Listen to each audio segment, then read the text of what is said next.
Mataas ang ambisyon ni Victor Gallardo, ang maging chef sa pinakasikat na restaurant sa Pilipinas at makilala sa buong mundo. Sa kasamaang palad ay di siya natanggap ng may-ari. Doon nagsimulang mag-iba ang ugali ni Victor. Idagdag pa ang trauma sa pamilya na bumabalik sa isip niya. Nagpatong-patong ang lahat ng sakit sa puso niya hanggang isang araw ay nagawa niya ang isang krimen. Tara at pakinggan natin ang kwento niya.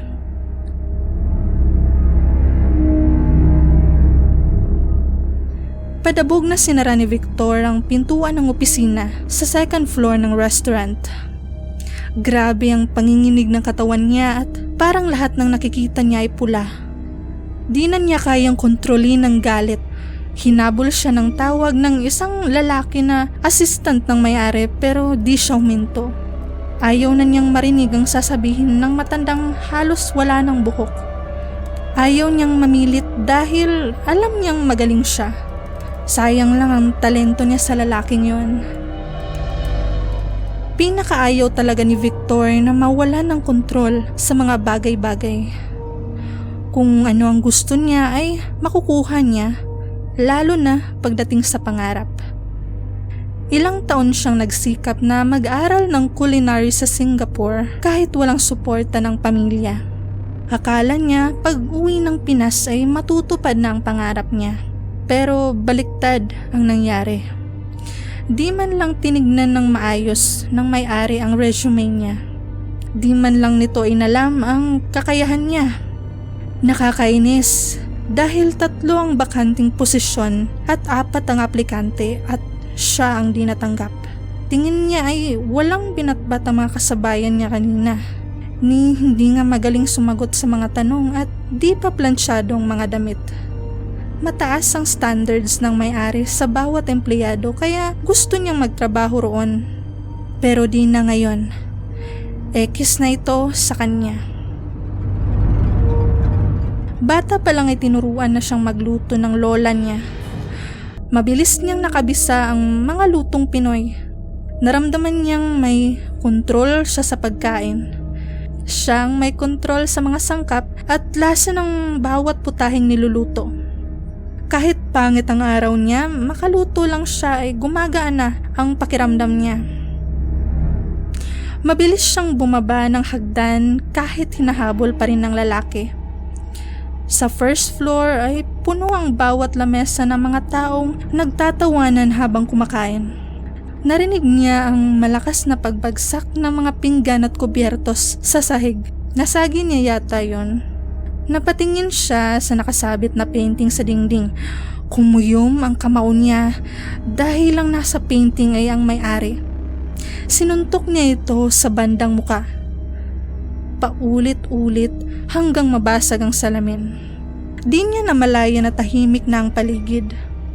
Wala nang ibang maririnig kundi ang pagkabasag ng salamin at malulutong na mura. Isa-isang nag-flash ang mga kamera sa cellphone at sumunod ang mga bulong-bulungan. Pinalisikan ni Victor ang lahat ng tao sa paligid. Ayaw niyang tumigil sa pagwawala. Hindi niya kayang kontrolin ang sarili ng oras na yon. Gusto niyang maubos ang galit niya. Kinuha niyang painting at hinambalos sa sahig.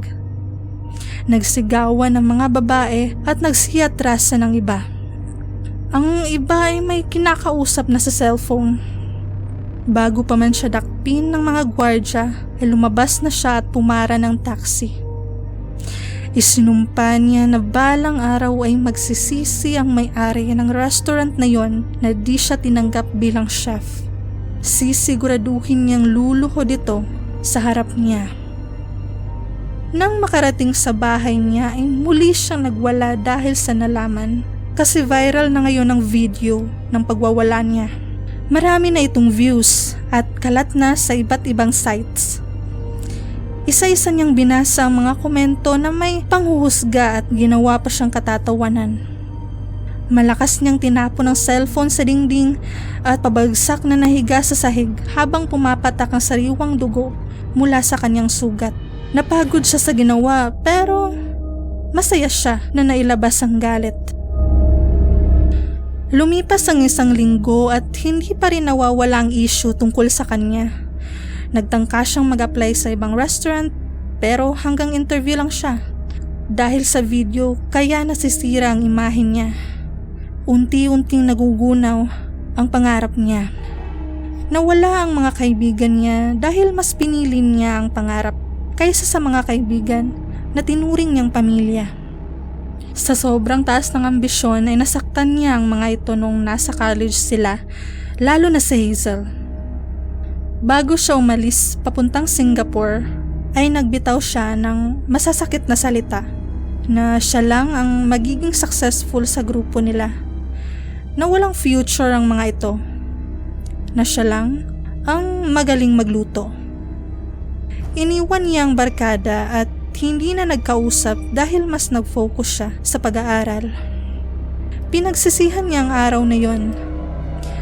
Galit siya sa pamilya ng araw na yon at basta niya lang ibinunton sa mga kaibigan, lalo na kay Hazel. Wala na silang komunikasyon hanggang ngayon. Siya na lang ang naghahanap ng paraan upang malaman ang ginagawa ng mga ito. Nahihiya naman siyang magparamdam. Siguro ay pinagtatawanan na siya dahil itong nangyari sa kanya.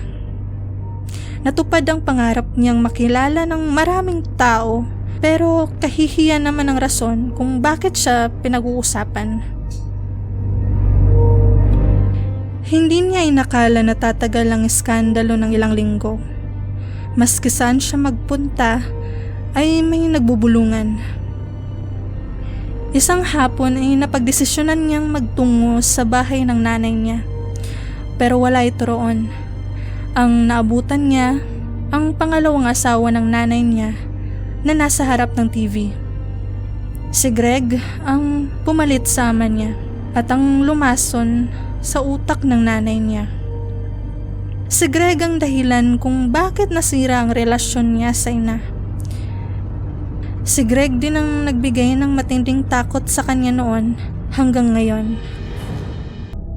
Hindi niya ito pinansin nang pumasok.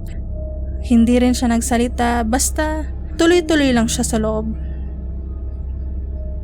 Halos walang pinagbago ang bahay nila. Ang mga disenyo ay halos di pinalitan. Sa dingding sa sala ay naroon ang larawan ng pamilya. Ang nanay niya at ang asawa nito, pati na rin ang isa nitong anak na balita niya ay naging chef din. 3 taon ang tanda niya kay Charles at suportado ito ng kanyang mga magulang. Hindi maganda ang alaala niya sa bahay na yon na maaga niyang nilisan.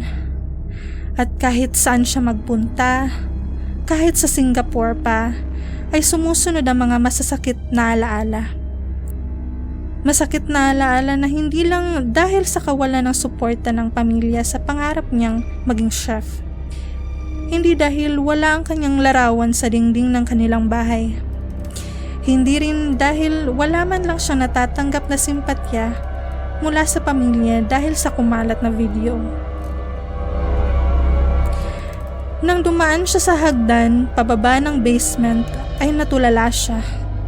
Bumalik ang mga ginawa ni Greg sa kanya. Payak siyang umiti. Kailangan na niyang umuwi sa bahay niya. Umiinom ng beer si Greg sa sala. Pulang-pula na ang mukha nito at pawis na pawis. Nilampasan niya si Greg pero nagsalita ito. Nangangamusta ito. Baka gusto raw niyang kumain o magpalipas ng gabi sa bahay na yon. Hindi siya sumagot at nagdire-diretso sa pintuan. Pero bago pa siya makalabas ay may huling sinabi si Greg at tungkol ito sa nangyari sa kanya noong bata pa siya. Gusto niya itong sugurin at saktan. Gusto niya itong gulpihin, lunurin, sunugin o buhusan ng kumukulong tubig. Gagawin niya ang lahat, makaganti lang sa amain.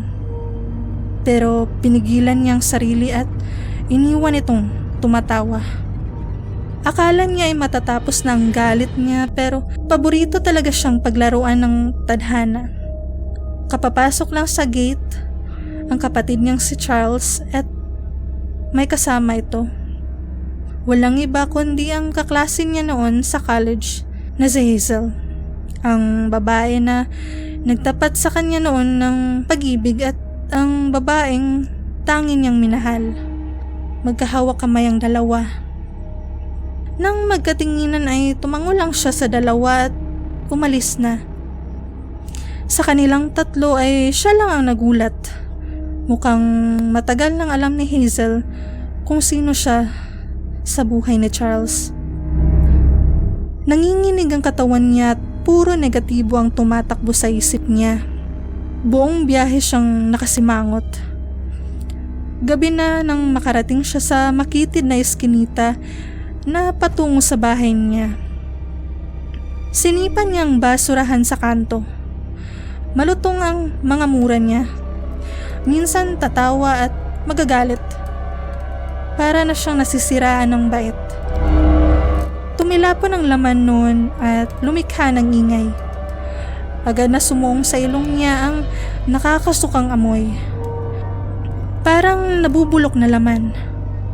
Mas lalo siyang nandiri dahil ang mga aso at pusa ay pumalibot sa natapong basura at pinag-agawan yon. Hindi niya alam kung bakit siya huminto at pinanood ang mga aso na normal na kumakain. Bakit parang natutuwa siya sa pinapanood? Lumapit siya sa mga aso upang makita ang kinakain ng mga ito. Nagulat ang ibang aso sa presensya niya at nagtakbuhan. Pero ang isang aso na kulay itim ay bigla na lang siyang kinagat sa binti. Nagulat si Victor sa nangyari kaya sinipa niya ito. Tumilapon ang aso sa poste ng ilaw. Mahina itong umiyak. Napangiti si Victor sa di malamang kadahilanan. Mula nang umuwi siya ng Pinas ay wala nang nangyaring maganda sa kanya. Ngayon lang siya nakaramdam ng kasiyahan. Natutuwa siyang magkaroon ng kontrol sa lugar na yon. Nanunuyo ang kanyang lalamunan at di na nagpigil. Talo pa niyang gumamit ng ipinagbabawal na droga. Tila nagpatong-patong ang iba't ibang emosyon at di na nakapag-isip ng matino. Paulit-ulit niyang sinipa at inapak-apakan ng aso. Pawisan ng buo niyang katawan at grabe ang paginginig ng kanyang mga braso. Sumabog na ang kanyang galit sa kalyeng yon at sa bawat daing ng aso ay tawa ang sinasagot niya.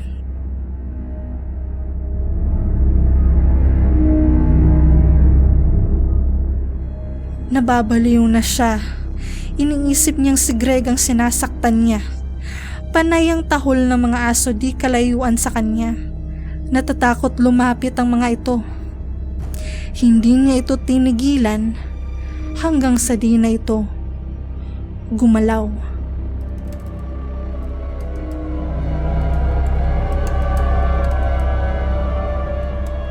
Salamat sa pakikinig, Sleepwalkers. Ako po si Oni, ang writer at narrator sa channel na ito. Kung nagustuhan niyo ang part 1 ng kwento, mag-like, comment at subscribe. At i-share na rin ang story na to sa mga kakilala niyong mahilig sa katatakutan. Abangan ang part 2 na i-upload ko bukas sa parehong oras. Muli, maraming salamat sa pakikinig.